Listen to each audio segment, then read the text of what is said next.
Hi, everyone. I'm Dr. John White, WebMD's Chief Medical Officer and host of the Spotlight On series from WebMD's Health Discovered podcast. For this special two-part episode, you'll hear up-close and personal journeys about being diagnosed with a rare type of cancer, multiple myeloma.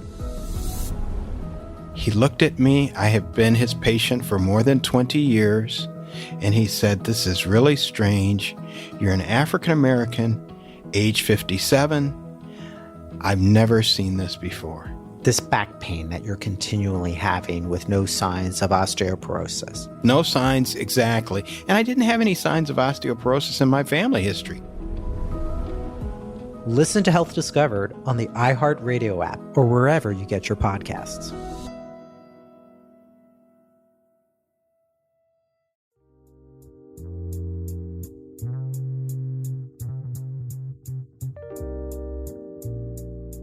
Hello, and welcome to the Proactive Caregiving Podcast.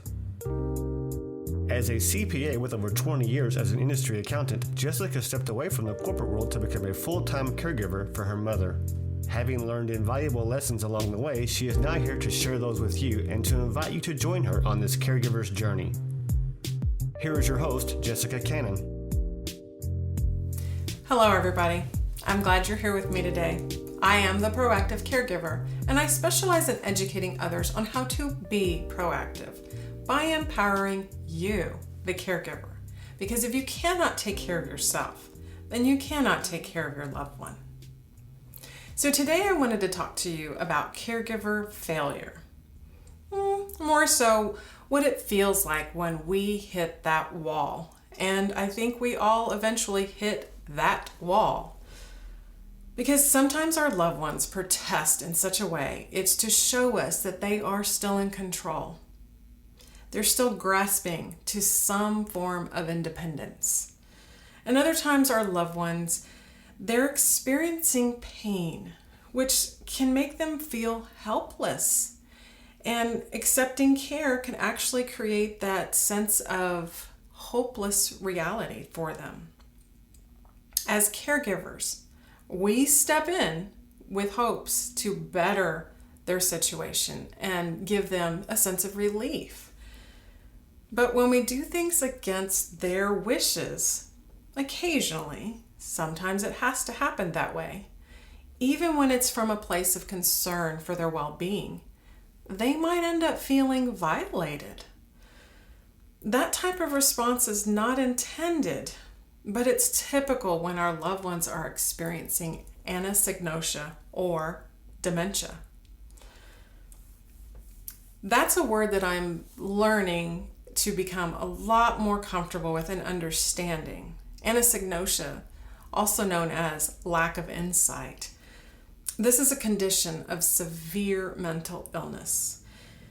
It's experienced by some in such a way that it impairs their ability to understand and perceive their illness, whether they're experiencing a mental illness or a physical illness or physical limitations. This condition is most significant. I appreciate this a lot more now, but it's more significant for those who experience schizophrenia or, in mom's case, bipolar manic disorder. This is also what creates that situation where they refuse treatment and sometimes medications. Mom occasionally had those moments of what some caregivers called stubbornness, denial, or even just resistant to care, that is. But those are the moments that I didn't realize what was actually happening. So in reality, to me, it looked like it was another situation where mom was refusing care because she was in another one of her suicidal tendencies.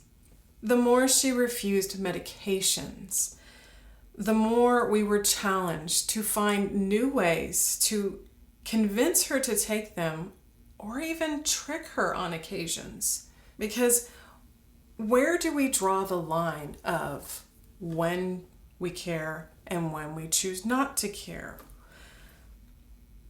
We walk this delicate line And I say it's a delicate line because to the outside world who doesn't understand what dementia looks like, especially don't understand what it becomes, we're the ones that end up seeming like we're insensitive or we should be doing more. But when we stop caring emotionally, kind of as that defensive response, I know I've done it. Providing care has to happen no matter what. But these moments when we hit that wall, sometimes we end up not caring or providing care in that anticipation that they're just going to refuse it anyways. So how do we not appear to be insensitive or to others that may see it as possibly senior neglect?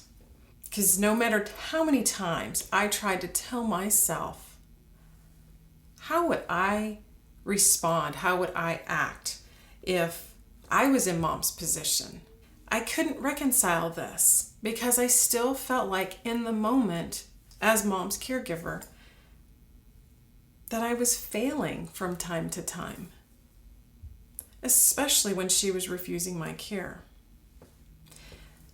This is happening a little bit more often now. So I wanted to have an episode and actually bring some attention to this because when I got used to caring for her and used to the tricks and tips that worked early on, I had a sense of confidence and I had a sense of relief and some contentment that my abilities to care for her, no matter what the challenge was, I would eventually find a way to convince her to help me help her or just do what she needed to do out of her best interest, period. But as the times are changing for her and as before, continuing to decline, I find myself feeling like I've failed her in some sense. And I know it's not the case, but this is what this looks like for me. You might relate, especially if you start to understand the difference of all these inner parts that we have. Because I have my judgmental part. In that moment of refusal, I get frustrated because I know if she refuses medication, what that means. Heart medications, antidepressants, I know what those consequences are, even though she can no longer understand it for herself. So I get this frustrated moment, and this judgmental part of me says, you're dealing with this, you're doing it to yourself. This is all your fault. But that's my defensiveness. I don't want to feel like any of this is my fault. And then there's the other side, what I like to now refer to as my true side, that tries to say, I'm sorry. I know you're uncomfortable. I know you don't like these medications. I know they don't taste good, but you have to take them. You still need these for your heart, or you still need these to be happy, because I can't say we're trying to control your mood swings, or at least I can, but I choose not to. So I get in between these situations, and in between them, in the middle, there's that inner critic that says, we did not do our job right. We have failed her. So what happens when your loved one starts to refuse care? Is your automatic response, I've failed her or him in some way? What happens when your loved one no longer understands the consequence of their actions or the consequence of their lack of actions? What if they used to exercise, and in their case may be walking, to help with circulations, and then they decide they don't need it anymore. They don't need to walk. They don't want to walk. They don't want to have to put in the energy, exert any energy, any effort. So how do you convince them to do something they no longer want to do? It's very frustrating. What happens when they refuse to drink water? Now, we all know the importance of drinking water, especially when water is the best and fastest, easiest way to get some fluids in them to take their medications. They refuse it, and you are in this position where you have to accept it. They start having headaches, they're lightheaded, maybe a little dizzy, maybe they start experiencing constipation, there's a little irritability, and eventually, situations that I'm facing with Mom, that constipation becomes more than just irritability. It's painful. It is something that keeps her up at night. It is something that's causing acid reflux. It's something that is adding to the nausea. And I'm just sitting back on my side of the room and I'm watching this because I know if you would just drink some water, if you would just get up and move around and get some circulation going, if you would just, whatever it is that I'm trying to get her to do. And it just seems like it's so simple to me, but it's such a big issue for her. Because I know by not taking those medications, she could possibly start experiencing strokes or worse. And even though she has assigned DNR, in my mind, I've kind of convinced myself what that means because I have this mental scenario that someday there's going to be an emergency, whether she has in my presence an actual heart attack or what we always go to, what if she falls and breaks her hip? That moment of calling emergency services and having to hand them her signed DNR, I've come to terms with that. I've accepted that. But when it's the day-to-day things and it's these little things that become these big issues in my mind and weigh heavy on me, just trying to get her drink some water, just trying to get her to take her medications, just trying to get her to get up and move around and get some circulation and avoid even further muscle atrophy. It's frustrating, especially when my mind goes back and forth between that judgmental self and the true self to fall in the middle of the inner critic. And I want fingers pointed elsewhere instead of feeling like it's me that's causing this. When I know logically it's not me. Emotionally it feels like me, that I have failed, and that I can no longer keep myself with my nose above water emotionally. I have fallen under because I know the consequences. And as the days go by, and how many days she's gone without bowel movement, how many days she's gone without sometimes nutrition because she's refusing to eat, how many days she's gone without her medication. Obvious consequences with that one. That's something I find difficult to feel comfortable in, difficult to watch, difficult to accept. I've done all that I can, and I just have to allow her to be. So giving her medications, we've learned that in the last-ditch effort, if she won't take it with her water, if she won't drink it even with her morning coffee, if she won't have some other sort of lightly sugared juice in the evening, for example, one of her favorite beverages is Sprite, and her second one is ginger ale. And ironically, in a short amount of time, she has gone from not being able to remember things, whether it's day to day or 20 minutes to 5 minutes prior to a week or a month ago, to suddenly this daily effort of trying to get her to take medications and stay in a regular routine. She's learned Sprite, medication, Sprite, medication, Sprite, medication. It has created a routine. This is one of the reasons why we say for our loved ones who are challenged with the later stages of dementia that routine is vital. It helps their memory. And ironically, it has helped her memory in a odd way, because having this much Sprite to make sure she takes medication has the adverse effect. So now her body is starting to retain fluids. And the fact that she is at the bottom of stage 3 and the top of stage 4 of kidney failure, this kind of sodium, which when I think of soda, I think of carbonation and sugar.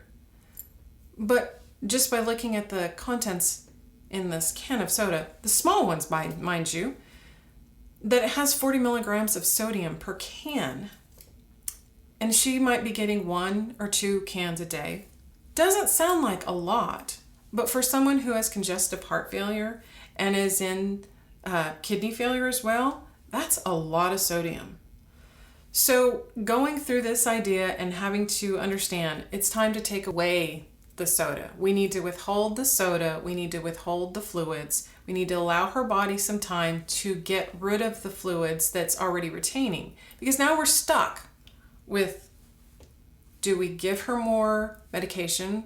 If you might have heard of furosemide or the brand name Lasix, which is a medication that helps to pull the fluids from you. Well, we've done this before, and right now she's in that delicate balance of helping her heart and the kidneys. So by helping the heart, pulling the fluids off of the excessive fluids off of her, it actually injures the kidneys. It dehydrates her.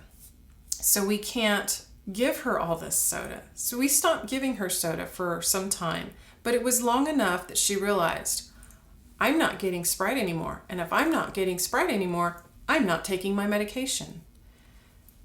Now we're back to someone who is not of sound mind, who is of the mind of a child that wants to throw the tantrums because they're not getting what they want when they want. And I want to give in. So now I'm in that delicate position. How do I give in to give her what she wants, but also protect her at the same time? And so what does it feel like? It feels like failure. Because I am stuck with the time period of acceptance for her journey's end. Am I going to give in? And by giving in to her, am I speeding up this time period to her? Now I ask that, but in my heart I know when it's her time, it's her time. When God says, come home, she will go home. And I feel that in that time period, I'll understand. But I'm not there yet. At least, I don't believe we're there yet. And so in these moments of this back and forth and trying to figure out what's good, what's healthy for her, what can I do to encourage her? What can I do to bring her some joy? What can I do to make her feel like she's got more of a quality of life? Because what happens in her protest to show that she's still in control and has a certain level of independence, the conversations start leaning more towards,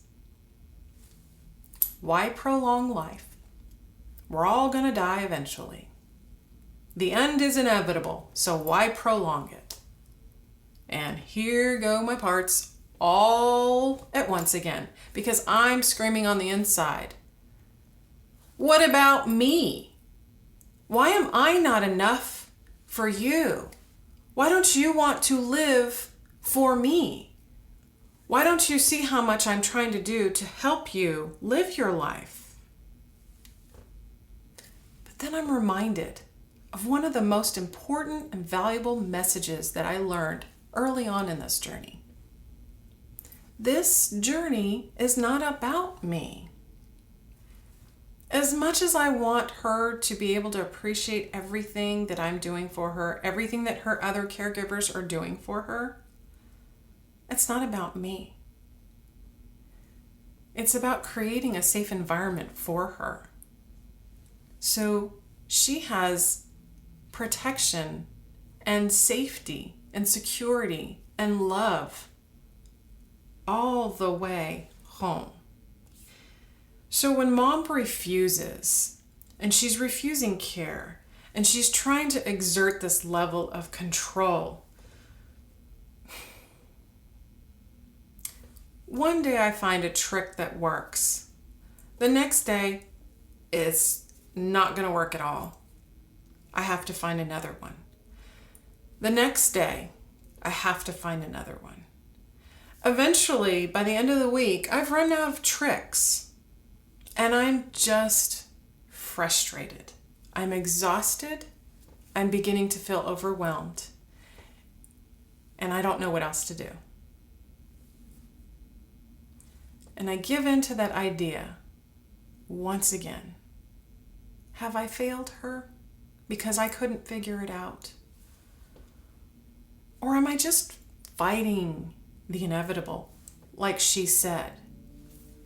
So, interesting enough, when I go through these thought processes, the accountant in me, the logical side of me, kicks in and says, you've done what you can. It's time to sit back. It's time to be still, and it's time to allow God to do his work. It is really hard to sit back and watch that and wonder. You go to a movie, you know it's going to be 2.5 hours. You know if you can hold your bathroom break long enough. But this movie of life doesn't have a time limit. So I'm in it for the long haul. And I will tell myself day in and day out, I'll be there to the very end till she takes her last breath, no matter what.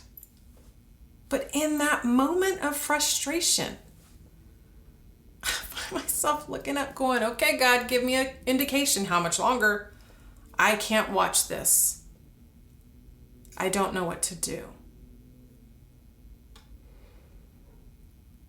So what do? I give in with the sweets. I give in with the sodas. I give in like the parent trying to please the child and bring a smile to her face so that in the end she got what she wanted. Maybe she sees it and maybe she feels the love, and maybe it's all doesn't matter. It's all going to be washed in the end. But I can't stop that idea of answering her question. Why prolong life? Well, let me be that devil's advocate and respond and say, why not enjoy what life you have left? Why not try to experience what you can while you can? And then she made a comment about feeling like she was in prison. So what did I do? I jumped to the response of that prison comment and I started to spruce up her surroundings. I started bringing in desserts that I know she loved. I started bringing books that I know she would love to read, and more word puzzles that I know she loves to work on. French, seek and find, in fact. And then I realized later, I was responding to her comment about being in prison, thinking it was her literal surroundings. But for her, it was her body. Her body has become a prison. The life that she lives now is not the life that she remembered before. And that's the complications with anosognosia, the lack of insight. Because where she was in that point in time in her life, healthy, maybe she was a size 12 in clothes, enjoying life as it was before the mental break took place. Now, so many years later, and further down this progression in dementia, in her mind, she still sees the healthy person that's a size 12 enjoying or used to enjoy that level of life. And now she's not that size 12 anymore. Now she's quite a bit larger, but is quick to point to me how large I look, how big my clothes might be, how ugly my shoes are, how ugly my jewelry might be, and things that don't make sense to me. And so as I continue to go and give and provide care, and she's pointing out the negative, I start to think, how do I get the switch of mindset for her to see the positive? How do I get her to see the value in life in itself? The fact that she can still take a breath, the fact that she's still waking up every day. But those aren't the things that she's concerned with, because her breath that she gets every morning is a bit labored. The chance that she gets to move around is a little bit more challenging because she is a little bit heavier. And so I'm trying to find a level of understanding. What does it feel like on her side of the fence? Sometimes I don't even want to think past that thought because I don't want to know what that feels like. I want to prevent that as long as I possibly can. But trying to make a positive approach and show her what is so good about life only ends up frustrating me. See, what happens in this level of caregiver failure is we begin to fear the inevitable. We know it's coming, but that doesn't stop us from fearing it. And also, part of this fear is because I'm trying to give her not just a good quality of life, that part of me that's still the recovering perfectionist that wants things to be perfect in what's perfect to me in my mind is not what's perfect for her anymore. So now we're at that level that we just have to agree to disagree. And having to make those, once again, hard choices, here's where the medical power of attorney comes out. Where if I need her to have her blood drawn so we know the status of her kidneys, then that's what has to get done. I am now going to switch from the loving, doting daughter that she somewhat recognizes to the mean person that's making her have her blood drawn because she hates needles and they're going to have to prick her arm for it. And that's something that I logically know has to be done. But when it's all said and done and I don't get the smiles and the hugs afterwards for caring in a way or making a decision that I know had to be made, I still slip into that thought. Have I failed her? Have I taken what little bit of quality she has come to understand and learn to live in? Have I taken that away from her? See, our minds get fixed on these worst case scenarios. We get overwhelmed by these feelings. And this fear creates helplessness. Just as she's experiencing helplessness and hopelessness through the pain and changes of her body, this fear becomes something that creates helplessness and hopelessness for caregivers. So even when we have these moments that have passed, whatever pending danger has passed, we still have that feeling of we have to be ready. We have to be ready at all times because this might happen or that might happen or that might happen. And there's no calming down. And reality gets blurred between the what ifs and what is. The problem with this back and forth is our bodies, our caregiver bodies, they will suffer. They suffer the symptoms because you will begin to feel palpitations, possibly, tremors, maybe even tense muscles. There are times when I visit mom for a couple of hours, and by the time I leave, I don't realize how tense I have become until I walk out of the doors and take that first cleansing breath and just, like I survived another moment with her. And then I'm upset with myself for thinking that way. I survived another moment. When she's surviving a difficult way of life, to live in the way she's living. So in the end, I've realized that this question of have I failed her, I can answer it and say no, I have not failed her. I have done the best I can with what I have at this point in time. The reason I feel like I failed her is because when I stepped into this role in the beginning, I had expectations that this was going to be, dare I say, fun? Because instead of me rushing off between luncheons for doctor's appointments for her and having to rush back to the office and get back to work and rush and get her dinner and then rush home to log back in to do some more work, I thought this was going to be more of a relaxed time together, that we were going to actually have some quality time.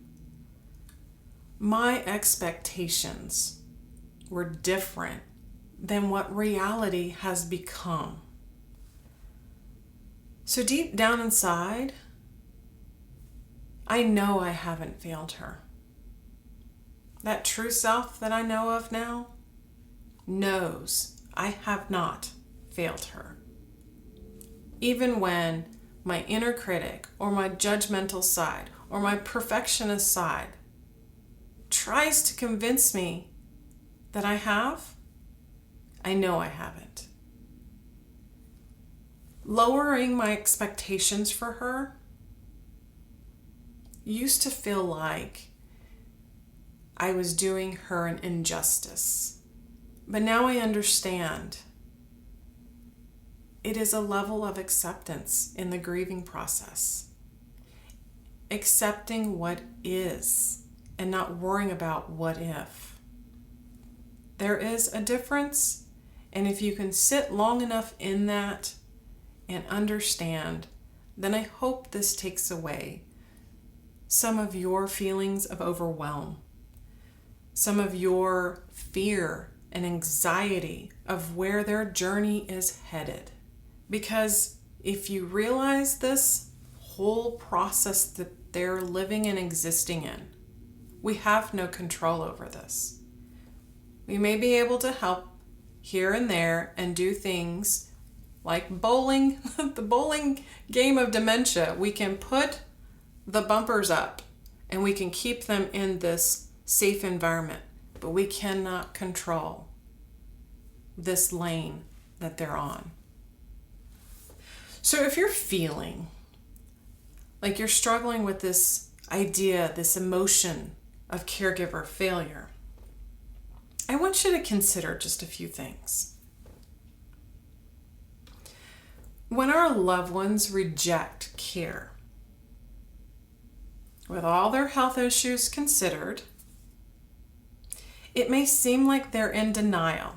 It may seem like they're just being stubborn. It may seem like they're rejecting you for some past unresolved issue that might still be lingering in the back of your mind, that's still stuck in like a thorn in your broken heart. But someone with this mental issue, whether it's anosognosia or any form of dementia, depression, someone who's withdrawing from life, they're dealing with a mental illness that is no longer conscious to think clearly. They're not in denial. They quite literally are not in their right mind or a pleasant mind. And even when these symptoms are evident to you, your loved one is lacking self-awareness. Their response may come from a fear of pain, like mom with the needles. She doesn't want her blood drawn, so she is afraid of any type of care that would need to be done to help us understand what her care needs have become. But fear and stubbornness also comes along that are typical variations of anosognosia. If your loved one has experienced any kind of head injuries, either years before or even now, if they really have fallen, maybe not broken that hip, but have fallen and had a head injury. Or maybe there's been some TIAs, the trans-ischemic attacks, the mini strokes. You might be witnessing some early signs of dementia if you're not already on this journey further down. Because what it took me a while to understand was damage to the brain is something that hurts our self-image, that self-awareness. Being frozen in time, I could never understand why mom would insist on wearing clothes that don't fit her, even if it meant leaving zippers and buttons open, because in her mind she was still the size 12. And she would force the clothes on if you let her. This lack of insight causes a person to avoid treatment and sometimes stop taking medication. You might notice changes of sleeping or eating habits. Again, these are things that are not in your control. The hyperactive behavior that it might cause, those are things that are not in your control. They can be helped with those bumper pads again in terms of medication, but it's completely out of your control. Getting a diagnosis, going to a psychologist or neurologist is the best thing you can do if you haven't already. And if you have and you're on this journey similar to what I'm experiencing, the one last thing I need you to understand: you are not a failure. This process includes you, but it's not entirely about you. You are doing everything you can with every bit of resources you have at your disposal. It is a journey that was never considered to be easy, was not a straightaway with no bumps in the road. But as you have learned to adapt to those twists and turns, and sometimes more than just a few bumps, just keep that in mind, that you are not a failure. You are on this journey with them to help your loved one navigate their way home. And I hope you can appreciate that now. Because knowing all of these different personalities that I have, I'm able to appreciate this difference and the feelings, the things that cause my thought processes to go all over the place. Because when it all takes place and it happens in the way it does in the moments at certain times, it's that indicator and reminder. I need a break. It's time for respite time. It's time for self-care. So part of my self-care is adding yet another mantra. I am not a failure. I am a caregiver. Thank you for joining and listening in today. I hope this gave you a little bit more food for thought. And until next time, be proactive. Take care, everybody. Thank you for joining us today. We really hope you've enjoyed this episode. To learn more about proactive caregiving and to hear other episodes of this podcast, please visit www.jessicalizelcannon.com. This podcast is produced by Cannon Light Media, LLC, www.cannonlightmedia.com. Music provided by Chris Paradise.